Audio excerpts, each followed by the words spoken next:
بسم اللہ الرحمن الرحیم۔ شروع اللہ کے نام سے جو بڑا مہربان نہایت رحم کرنے والا ہے۔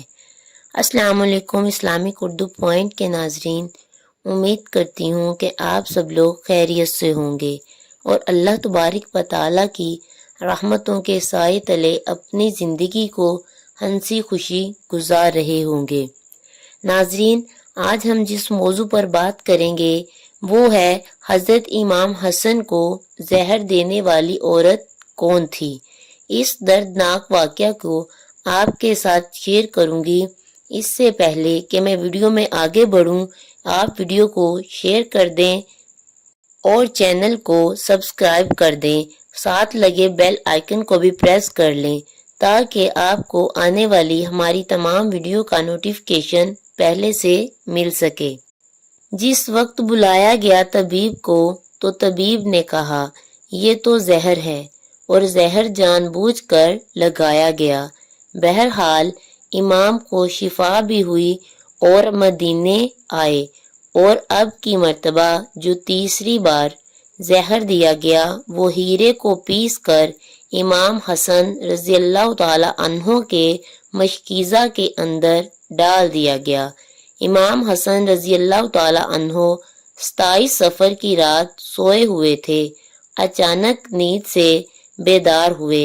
حضرت زینب رضی اللہ تعالی عنہا عبادت میں مصروف تھیں۔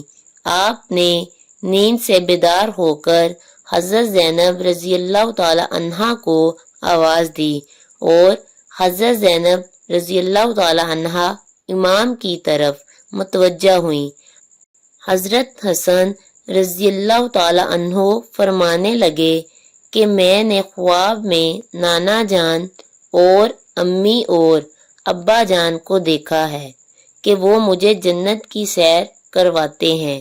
میں نے نانا جان سے عرض کیا کہ کیا آپ میرے حالات سے باخبر ہیں؟ مجھے تمانچے لگائے گئے، میرے پیروں تلے مسلح کھینچا گیا، کتنا ستایا گیا۔ میرے سامنے اس وقت مدینے میں میرے والدین کو گالی دی جاتی ہے۔ یا رسول اللہ، میں اس دور سے گزر رہا ہوں۔ آقا صلی اللہ علیہ وآلہ وسلم نے فرمایا کہ صبر کرو، تم بہت جلد ہم سے آ کر ملنے والے ہو۔ امام حسن رضی اللہ تعالی عنہ نے ایک اور خواب دیکھا کہ آپ کی پیشانی پر قل ھو اللہ شریف لکھی ہوئی ہے۔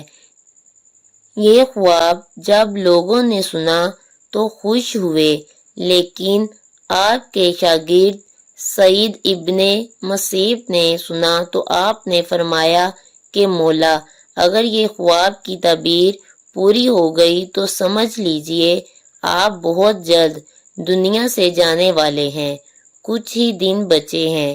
یہ خواب تو تھا ہی، سب لرزے ہوئے تھے۔ اس خواب نے اور لرزا دیا۔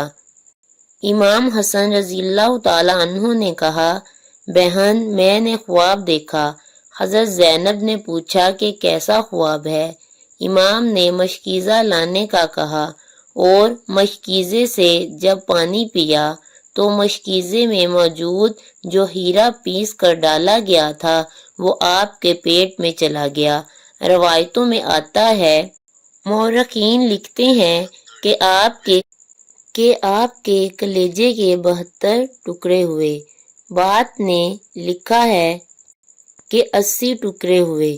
بعض نے لکھا کہ آپ کی آنتوں اور کلیجے کے 100 سے زیادہ ٹکڑے ہوئے۔ جب آپ کیا کرتے تو وہ ٹکڑے ہو کر گرتے۔ سوچئے ذرا یہ ہیرا کیا ہوتا ہے، اس کو کانچ پہ چلائیں تو کانچ کٹ جاتا ہے۔ یزید صرف قاتل حسین رضی اللہ تعالی عنہ ہی نہیں ہے بلکہ قاتل حسن رضی اللہ تعالی عنہ بھی ہے۔ اس پر تو سب اتفاق کرتے ہیں کہ سازش یزید کی تھی، لیکن زہر دیا کس نے، اس پر تاریخ خاموش ہے۔ حضرت مولانا حسن بریلوی نے ایک عورت کا نام لکھا ہے، لیکن مفتی جلال الدین اس پر خاموشی کا حکم دیتے ہیں۔ مورخین اس میں اتنے الجھے ہوئے ہیں کہ کوئی واضح موقف پیش نہیں کیا جاتا، لیکن پڑھے لکھے لوگ ہیں، ان کے لیے ایک بات ہے کہ زہر دینے والا کون ہے۔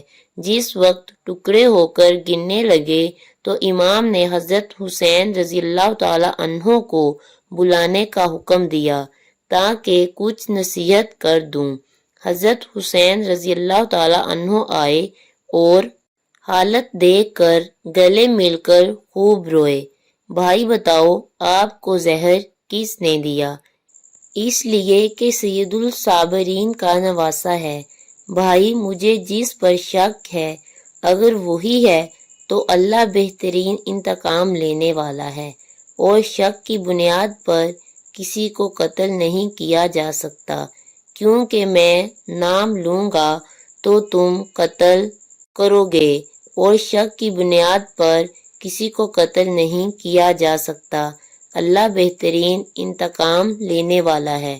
جب امام حسن نے امام حسین کو نہیں بتایا کہ قاتل کون ہے تو حتمی طور پر کسی کے بارے میں یہ فیصلہ کر دینا کہ فلاں قاتل ہے، میں سمجھتا ہوں کہ یہ زیادہ مناسب نظر نہیں آیا۔ بہرحال جب صبح ہوئی اور لوگ جمع ہونے لگے تو اس وقت امام حسن نے کہا، حسین میرا چہرہ کیسا نظر آ رہا ہے؟ امام حسین رضی اللہ تعالی عنہ نے روتے ہوئے فرمایا، آپ کا چہرہ ہرا ہو گیا۔ مسکرا کر کہا، اس تکلیف میں مسکرایا ہے حسن، جس تکلیف میں لوگ ساری خوشیاں لوگوں کی چھن جاتی ہیں۔ حسن مجتبیٰ نے جب سنا کہ میرا چہرہ ہرا ہو گیا تو فرمایا، حسین یاد ہے نانا کی حدیث معراج مکمل ہو گئی ہے؟ لوگوں نے پوچھا کہ حدیث معراج کیا ہے؟ فرمایا کہ جب میرے حضور صلی اللہ علیہ وسلم معراج پر گئے تھے اور ہماری پیدائش بھی نہیں ہوئی تھی تو نانا معراج پر جنت کی سیر کر رہے تھے تو جنت میں 2 محل دیکھے، ایک ہرا تھا اور ایک لال تھا۔ اس وقت رضوان جنت نے کہا کہ یا رسول اللہ، جاتے جاتے اپنے شہزادوں کے محل بھی دیکھ جائیں جن سے پوری جنت کا حسن دوبالا ہوتا ہے۔ حضور صلی اللہ علیہ وسلم نے فرمایا کہ یہ ہرا کس کا ہے اور لال کس کا ہے؟ کہا کہ لال تو حسین رضی اللہ تعالی عنہ کا ہے اور ہرا حسن رضی اللہ تعالی عنہ کا ہے۔ میرے حضور نے پوچھا کہ رضوان یہ تو بتاؤ کہ حسن کا ہرا کیوں اور حسین کا لال کیوں؟ تو رضوان کی گردن جھک گئی اور آنکھوں میں آنسو آ گئے۔ اہل بیت کی محبت میں رضوان الجنت بھی روتا ہے، جبکہ جنت میں کوئی رو نہیں سکتا۔ جنت وہ ہے جہاں رویا نہیں جاتا، لیکن یہ شہادت حسین ہے، اسے جب جب بھی یاد کیا جاتا ہے تو رضوان جنت بھی روتا ہوا نظر آتا ہے۔ رضوان کی عرض کرنے کی ہمت نہ ہوئی۔ حضرت جبرائیل آئے اور عرض کی، یا رسول اللہ میں بتاتا ہوں، اللہ کے حکم سے یہ ہرا اس لیے ہے کہ حضرت حسن رضی اللہ تعالی عنہ کو زہر دیا جائے گا اور ان کا چہرہ اور جسم ہرا ہو جائے گا، اور حضرت حسین رضی اللہ تعالی عنہ کو کربلا میں شہید کیا جائے گا، اور شہادت کی وجہ سے خون سے سارا جسم لال ہو جائے گا، اس لیے حسن کا ہرا اور حسین کا لال محل ہے۔ دیکھا حضور صلی اللہ علیہ وسلم کی یہ حدیث معراج پوری ہو رہی ہے۔ اس کے بعد حضرت حسن رضی اللہ تعالی عنہ نے لوگوں کو جانے کا حکم دیا اور گھر والوں کو ٹھہرنے کا کہا۔ اس وقت مولا حسن کے 3 یا 4 بیٹے تھے۔ ان بیٹوں میں ایک بڑا بیٹا تھا جس کی عمر صرف 7 سال تھی۔ وہ بڑا خوبصورت تھا اور نام قاسم تھا، اور ماں کا نام ام فروا تھا۔ ام فروا قاسم کے سر پر ہاتھ پھیرتی اور اپنے شوہر کی طرف دیکھتی، گویا ان کے سامنے اپنی بیوگی گھوم رہی تھی۔ ہائے بیوگی، ہائے بے کسی، ہائے بے بسی، لیکن زبان سے کچھ کہہ نہ سکتی تھی۔ جب سب لوگ چلے گئے، حتیٰ کہ کوئی نہ بچا، تو حضرت حسن رضی اللہ تعالیٰ عنہ نے اپنے بازو پر بندے تعویذ کو کھولنے کا حکم ام فروہ کو دیا۔ تعویذ کھولا اور کھول کر حضرت حسن نے کہا کہ میرے بیٹے قاسم کو میرے پاس لاؤ۔ اپنے ہاتھوں سے وہ تعویذ بیٹے کے بازو پر باندھ دیا اور فرمایا بیٹا ایک وقت آئے گا جب تو شدید مصیبت میں گرفتار ہو جائے گا، اس وقت یہ تعویذ کھول کر دیکھ لینا۔ اس کے بعد حضرت حسین رضی اللہ تعالیٰ عنہ کو بلا کر وصیت کی اور کہا حسین صبر سے کام لینا، اور میری تمنا ہے کہ جس وقت میرا جنازہ اٹھے تو مجھے نانا کے قدموں میں دفن کر دینا، میں نانا کے قدموں میں دفن ہونا چاہتا ہوں۔ امام عالی مقام 28 صفر کو ایک روایت کے مطابق، 29 صفر کو اور ایک روایت کے مطابق 5 ربیع الاول کو شہید ہو گئے۔ اس طرح سے آپ کا پورا جسم ہرا ہو چکا تھا اور اندر کی آنتوں کے ٹکڑے قے کی صورت میں باہر گرے ہوئے تھے۔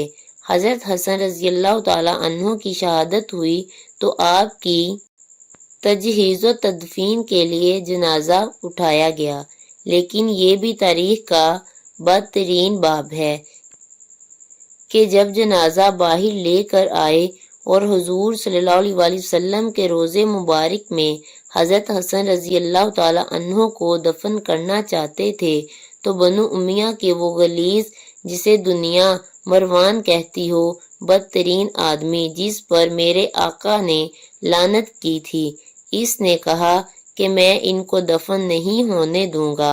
امام حسین رضی اللہ تعالیٰ عنہ نے کہا کہ میرے بھائی کی وصیت ہے، میں دفن کروں گا۔ یہاں تک کہ مورخین نے لکھا کہ اس ظالم نے کمان سے تیر نکالا اور امام حسن رضی اللہ تعالیٰ عنہ کے لاشے پر چلانا شروع کیا۔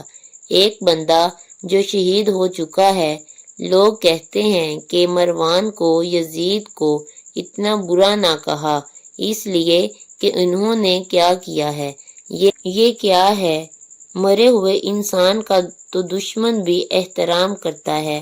مروان کیسا ظالم تھا، نانا کے قدموں میں نواسے کو لے جا رہے ہیں تو تلوار سے جنازہ روک لیا اور جنازے پر تیر چلانا شروع کر دیا۔ بعض روایتیں یہاں تک آتی ہیں جنازہ حسن پر تیر چلائے۔